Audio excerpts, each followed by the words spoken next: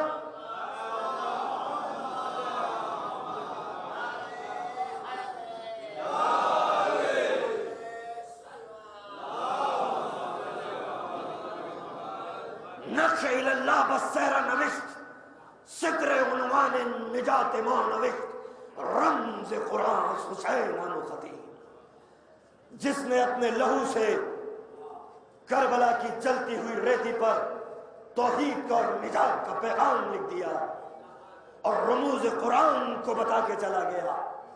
تو اس کا مطلب کہ ہم نے اسلام کے اس نسخے پر عمل نہیں کیا۔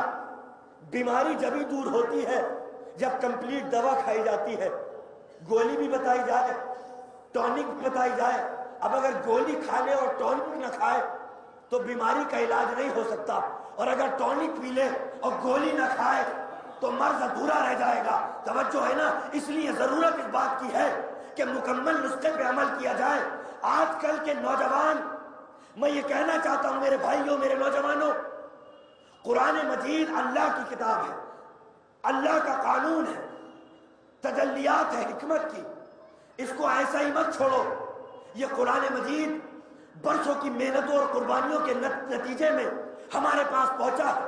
یہ اس لیے نہیں ہے کہ ہم اس کو تاکہ دیوار میں رکھ دیں، بلکہ اس لیے ہے کہ اس کو تاکہ دل میں جگہ دیں۔ تاکہ دیوار میں رکھنے کے لیے قرآن نہیں ہے، تاکہ روح میں، تاکہ دل میں، تاکہ ذہن میں قرآن کو رکھنے کی ضرورت ہے۔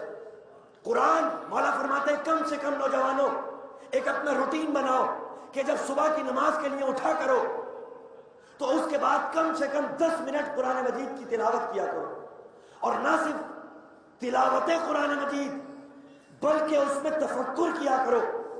5 منٹ، زیادہ نہیں۔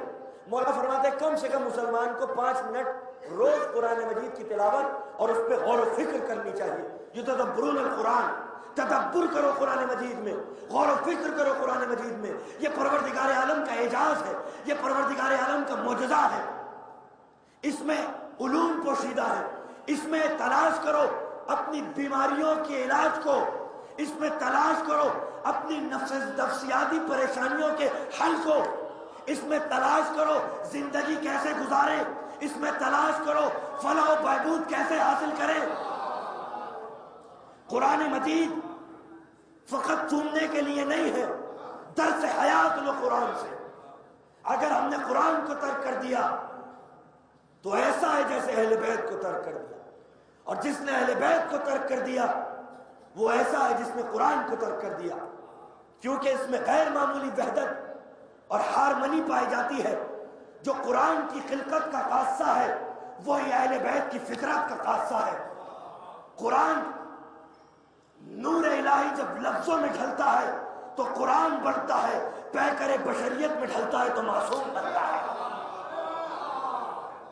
یہ بھی اعجاز مشیت لفظوں میں ڈھلا ہوا، یہ بھی اعجاز مشیت پیکر بشریت میں ڈھلے ہوئے، یہ بھی معصوم وہ بھی معصوم، یہ بھی گوئے گناہ وہ بھی بے گناہ، وہ بھی بے خطا یہ بھی بے خطا، اس کا بھی کوئی جواب نہ لا سکا، ان کا بھی کوئی جواب نہ لا سکا۔ تو قرآن اور اہل بیت میں غیر معمولی وحدت پائی جاتی ہے، ہارمنی پائی جاتی ہے۔ جس نے ایک کو بھی ترک کیا دوسری چیز خود بخود ترک ہو جائے گی۔ تو قرآن مجید اپنا روٹین بنا لو نوجوانوں کہ جتنا واجب اہل بیت سے محبت کرنا ہے اتنا ہی واجب ان کے بتائے ہوئے راستے پر چلنا ہے، ان کی اتباع کرنی ہے، ان کی سیرت پہ عمل کرنا ہے، ان کے بتائے ہوئے احکامات پہ عمل کرنا ہے، ان کی بتائی ہوئی باتوں پہ عمل کرنا ہے۔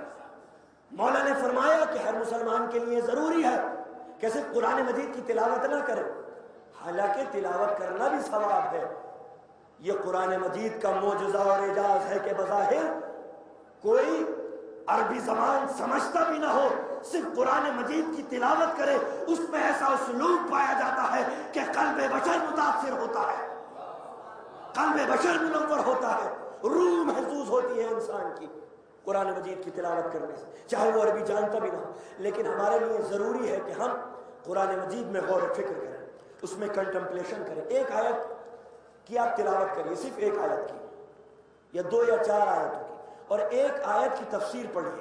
کوئی بھی تفسیر لیا یہ نظامی پریس سے، عباس بک ایجنسی سے، اور اس کی تفسیر ضرور پڑھیے۔ یہ اپنا معمول بنا لیجئے کہ فجر کی نماز کے بعد 10 منٹ قرآن مجید کی تلاوت اور اس میں غور و فکر کرنا ہے، کیونکہ غور و فکر کرنے کے نتیجے میں ہمیں آیت الہی کا ادراک حاصل ہوتا ہے، اور آیت الہی کا جب ادراک حاصل ہوتا ہے تو ہمیں اس کے وجود پر یقین کامل کی طرف کامل ہونے لگتا ہے، انسان کا ایمان کمال کی طرف بڑھنے لگتا ہے اس کا ایمان، کہ جب وہ قرآن مجید میں غور و فکر کرتا ہے، اور جب غور و فکر کرتا ہے تو پھر اللہ پہ ایمان کامل ہوتا ہے، فلاح کے راستے کھلنے لگتے ہیں۔ توجہ ہے، قرآن مجید معجزہ ہے پروردگار عالم کا۔ یہ صرف اس لیے نازل نہیں ہوا کہ ہم صرف فخر کرتے رہے کہ پروردگار عالم کی کتاب ہمارے نبی پر نازل ہوئی، نہیں، حق یہ ہے کہ ہم قرآن مجید کی تلاوت کریں، اس میں غور و فکر کریں، کیونکہ انسان میں اور جانوروں میں فرق یہی ہے کہ جانور غور و فکر نہیں کرتا، انسان غور و فکر کرتا ہے۔ توجہ ہے، انسان کنٹمپلیشن کرتا ہے، انسان غور و فکر کرتا ہے، غور و فکر کرتا ہے، اس لیے علم کے باب میں سے اور علوم کے باب کھلتے چلے جاتے ہیں، علم بڑھتا چلا جاتا ہے۔ فرشتوں میں کیا فرق ہے؟ اللہ نے جتنا بتا دیا اتنا ہی معلوم ہے، نہ اس سے کم نہ اس سے زیادہ۔ انی اعلم ما لا تعلمون کیوں کہا؟ جو ہم جانتے ہیں وہ تم نہیں جانتے، اس لیے کیونکہ جتنا تمہیں بتا دیا تمہیں اتنا ہی معلوم ہے، اس سے زیادہ تم سوچ ہی نہیں سکتے۔ اگر بتا دیا فرشتے کو 2 اور 2 4 تو وہ 2 اور 2 4 ہی جان پائے گا، یہ نہیں جان پائے گا کہ 2 + 2 + 2 + 2 کیا ہوتا ہے۔ توجہ ہے، اس میں ڈیولپمنٹ نہیں پایا جاتا، لیکن کیونکہ انسان کے اندر کنٹمپلیشن، سوچنے کی صلاحیت، غور و فکر کرنے کی صلاحیت پائی جاتی ہے، اور جو 1 گھنٹے غور و فکر کرے 70 سال کی عبادتوں سے افضل ہے۔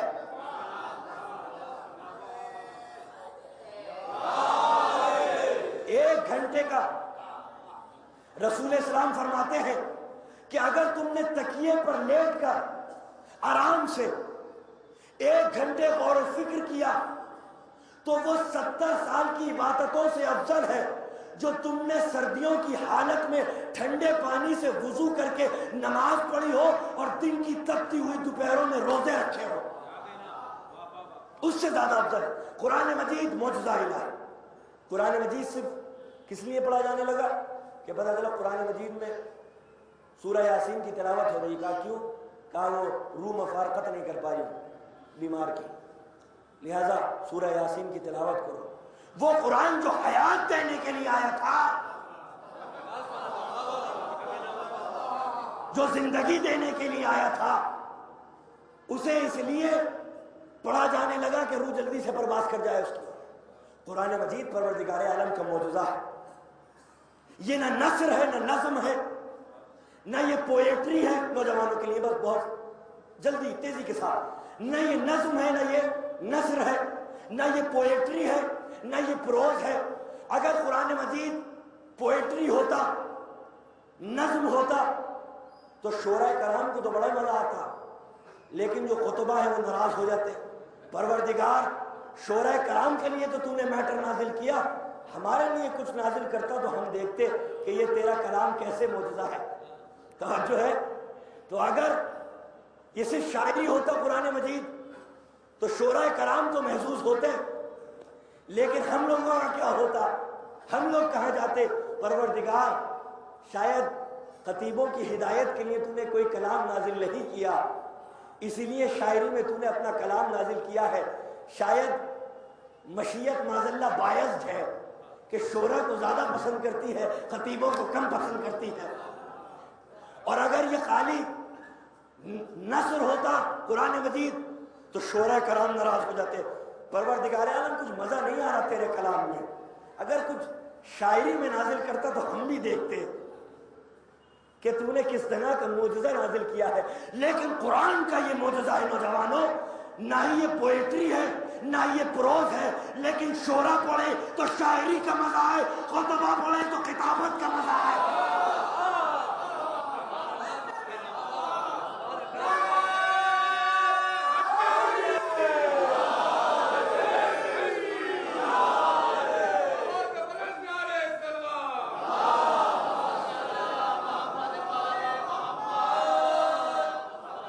قرآن مجید نہ پوئٹری ہے نہ پروز ہے، لیکن اس کا اسلوب ایسا ہے کہ شعراء کرام پڑھے تو شاعری کا مزہ آئے، خطبہ پڑھے تو نثر کا لطف آئے۔ اگر قرآن مجید قالی فلسفی ہوتا، قالی فلسفہ ہوتا تو سادہ نو انسان بڑی شکایت کرتے، پروردگار عالم یہ کیا مشکل ترین تو نے کتاب نازل کر دی، اتنے دقیق عمیق گہرے مسئلے مسائل اس میں پائے جاتے ہیں، ہمارے بس کی تو ہے نہیں بھیا۔ یہ قرآن مجید صرف فلاسفر کے لیے ہے، اسکالرز کے لیے ہے، ہمارے لیے ہدایت کی کتاب نہیں ہے۔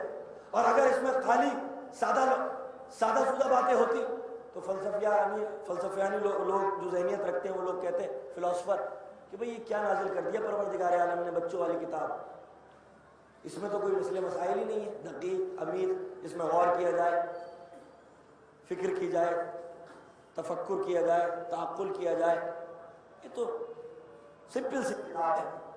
لیکن قرآن مجید اس انداز میں نازل کیا کہ اس میں فلسفے کے دقیق ترین مسائل بھی موجود، اس میں سادہ لو باتیں بھی موجود۔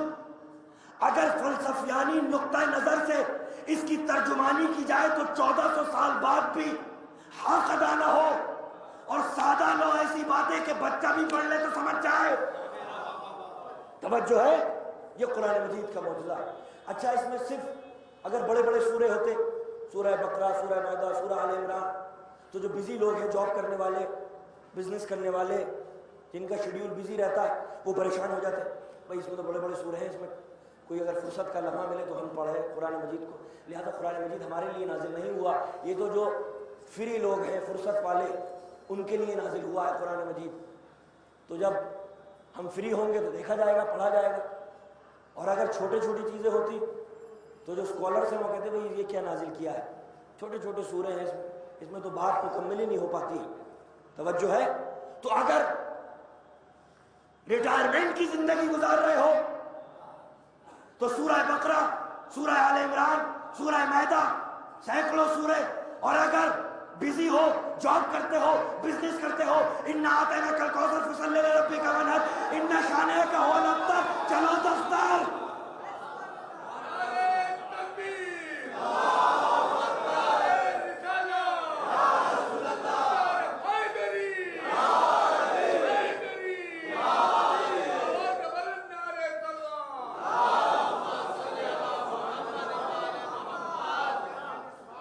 اگر بزی زندگی ہے، شیڈیول بزی ہے، تو اِنَّا أَعْطَيْنَاكَ الْكَوْثَرَ فَصَلِّ لِرَبِّكَ وَانْحَرْ إِنَّ شَانِئَكَ هُوَ الْأَبْتَرُ۔ جاؤ دفتر۔ جو ہے تو قرآن مجید صرف کپڑے میں لپیٹ کے تاکہ دیوار میں رکھنے کے لیے نہیں ہے، بلکہ قرآن مجید نازل اس لیے ہوا ہے تاکہ بشریت کی ہدایت کر سکے، تاکہ مسلمان اس میں غور و فکر کر سکے، تاکہ روح کے امراض کے علاج اس میں مسلمان تلاش کر سکے۔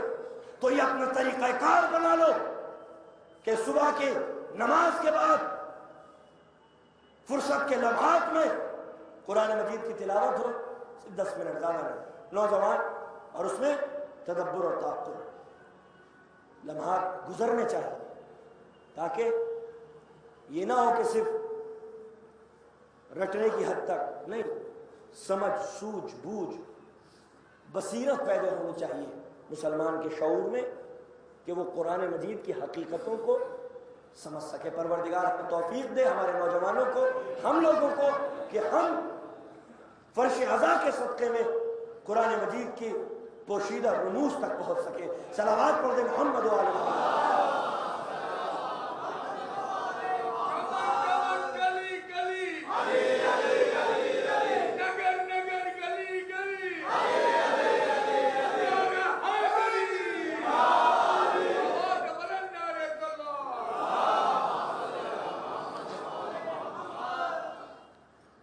تو کامیاب وہ ہوا قد افلح من زکاہا.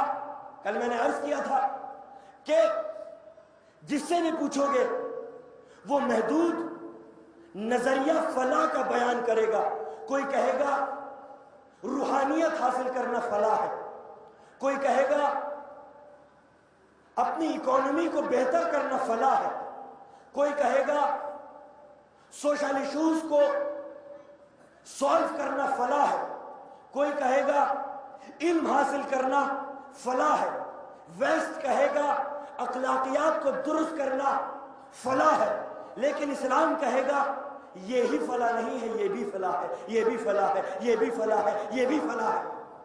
اسلام نے جو فلاح کا کانسیپٹ دیا وہ اوور آل کانسیپٹ دیا کہ صرف یہی فلاح نہیں ہے کہ روحانیت حاصل کرو, صرف یہی فلاح نہیں ہے کہ اکانومی اچھی کرو, صرف یہی فلاح نہیں ہے کہ ایجوکیشنل سسٹم اچھا کرو, صرف یہی فلاح نہیں ہے کہ پولیٹیکل سسٹم میں سدھار لاؤ, صرف یہی فلاح نہیں ہے کہ اخلاقیات اچھی کرو, صرف یہی فلاح نہیں ہے کہ سوشل ایشوز سالو کرو, بلکہ ہر میدان میں آگے بڑھنا, ہر کمال حاصل کرنا فلاح.